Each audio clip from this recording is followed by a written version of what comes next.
আসসালামু আলাইকুম। এখানে একটা কলমের মাধ্যমে পয়েন্ট পড়েছে দুইটা। এই দুইটা পয়েন্ট এখানে লেখা আছে এমএস, এটা মোশন সেন্সার। এখানে বাধ্যতামূলক একটা ফাইভে একটা কেবল অ্যালাউড আছে, আরেকটা ফাইভে আরেকটা কেবল অ্যালাউড আছে। তো এক ফাইভে দুইটা কেবল অ্যালাউড নেই, কারণ ইন একটা আউট দেওয়া হয়েছে। তারা এই হলো দুইটা ফাইভ। এটা হলো মোশন সেন্সারের জন্য। এটা হলো ফ্লাশার, সাউন্ডার। ঠিক আছে, একটা হলো ফ্লাশার দিব, একটা সাউন্ডার। তো এখন ওখানে সেম ফ্লাশারের জন্য একটা ইন, একটা আউট, আর সাউন্ডারের জন্য একটা ইন, একটা আউট। তো কটা হলো? 4টা ভাব হইলো।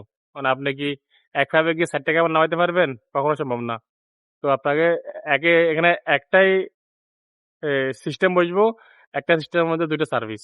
তাহলে দুইটা করে 4টা ভাব হয়ে গেল। এখানে একটা সার্ভিসের জন্য দুইটা দুইটা ভাব হয়ে গেল। অনেকে বলে কলমের ভিতরে এতগুলা পাইপে নাকি অ্যালাউড নাই। এখন এখন তো 4টা ভাগ 6টা ভাগ হয়ে গেল। এখন কলমে যখন পয়েন্ট থাকে আপনাকে বাধ্যতামূলক দিতে হবে, এখন সিভিল ইঞ্জিনিয়ার মানুক বা না মানুক। না মানলে পয়েন্ট কলমে কেন দিতে? অবশ্যই পয়েন্ট কলমে আছে, আপনাকে দিতেই হবে।